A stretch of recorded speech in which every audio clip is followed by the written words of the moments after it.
Welcome back. Now, the 22nd World Day of Remembrance for Road Traffic Victims takes place tomorrow to remember those who have lost their lives or were injured on our roads, together with their families and friends. Joining us this morning are Moya Murdoch, CEO of the Road Safety Authority, and mum Donna Price, who lost her son Darren in a road traffic collision in 2006. Donna has since gone on to set up the Irish Road Victims Association. Good morning to you both, Morning, ladies. Good morning. And thank you for joining us. Donna, thank you for coming in to talk about Darren, because I know this is hugely tragic, personal story. It's not easy, but you're doing it for the benefit of the Road Safety Authority and everyone around the country. So can you take us back to what happened to Darren? He was on his way to college. On the 30th of March 2006, my son Darren set off from our home in Mullingar to go to college in Athlone.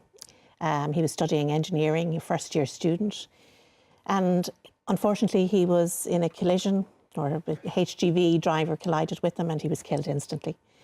And our lives were utterly destroyed from that moment. Nothing will ever bring Darren back to us. But we have set up the Irish Road Victims Association in his memory and in memory of all of those who've lost their lives on the roads. And what we do in the Irish Road Victims Association is we try to provide information and support to families who've been affected, helping them as they deal with the criminal justice process, I suppose, that follows such a sudden and unnatural death, dealing with the coroner's inquest, Garda investigations, civil and criminal cases, that sort of thing.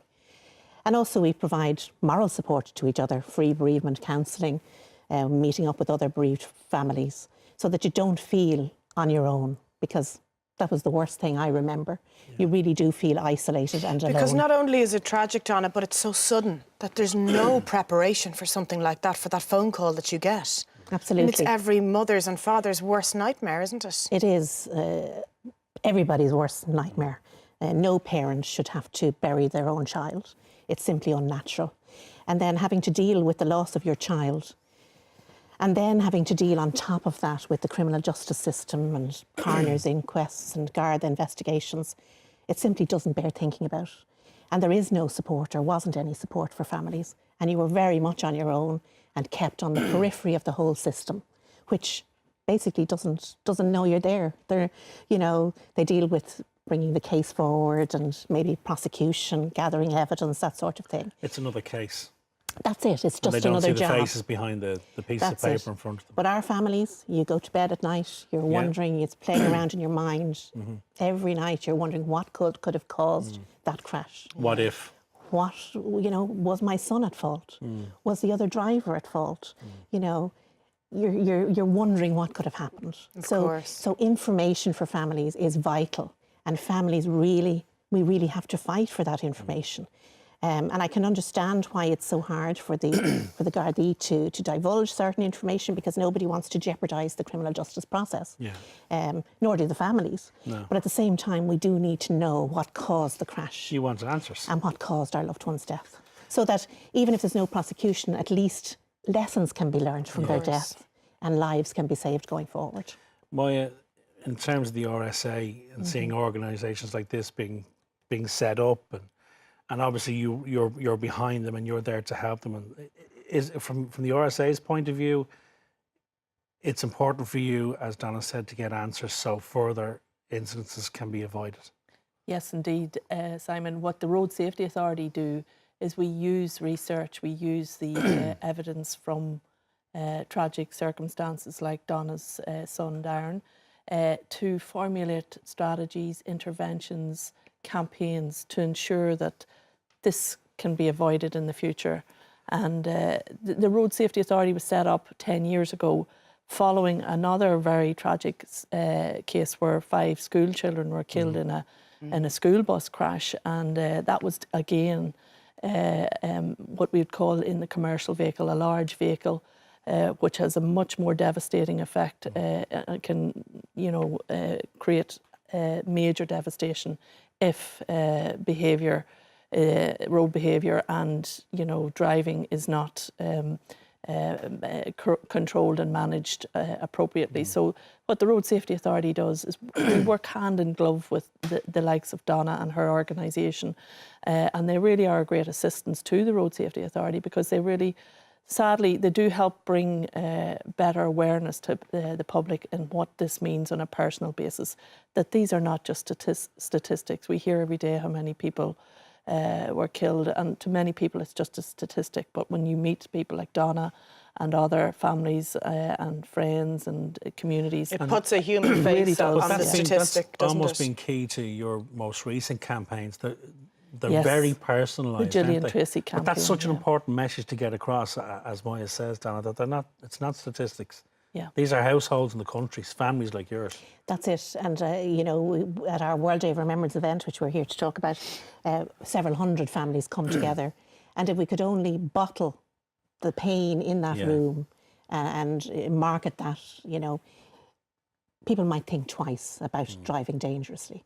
And what we do is we display white photo frames of our deceased loved ones. And, you know, you can look at the hundreds of white photo frames and it looks like a military cemetery. Yeah. It's a very powerful image. And when people come across it and look at it, you know, and they see those little faces and look into the people's eyes, and they're all lovely, happy, smiling, mainly young people.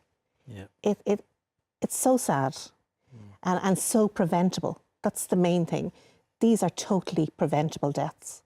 I mean, I suppose if you lose your child to an incurable illness, it's bad enough. But when you lose them in circumstances where their death could have been prevented, our families are then compelled to try and do something to stop this happening to others. And that's why we do the work that we do. It's also indicative of how strong you are in dealing with this, because it takes, and I'm sure Moya will jump in on this, it takes the likes of Donna to drive these things forward, because you're probably speaking for people who don't necessarily have the words. That's it. Unfortunately, people are at their lowest ebb when this happens. When you lose a child, it's so difficult just to function, just to get out of bed every day. It is so hard.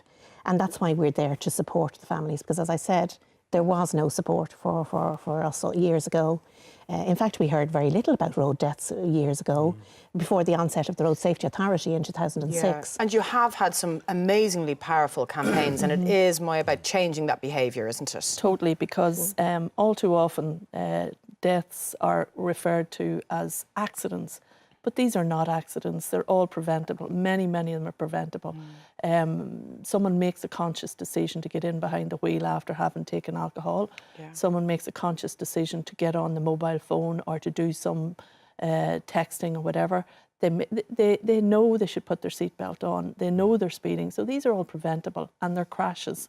And that's the way, you know, they should be thought of. And that's the message But you'd we hope need that to through get. your campaigns that message will get through. Yeah, well, absolutely. Last year's campaign with the Tracy family was very impactful, and Very it hard, did isn't it? change behaviour, and it did make a difference. But we're still dealing with the same issues on the road, the same 4 killer behaviours, which is seatbelts, mobile phones, speed, and sadly in this country there's a major issue with alcohol and drink still. driving. Still, Which a is big just issue. infuriating, to be perfectly honest. Absolutely. Ladies, So, thank you for your yeah. time this morning, really, and thank you, you. Donna, for Thank coming you in for and having telling us. the story. Thank you. It wasn't Thank you for easy. having Well us. done. Thank you.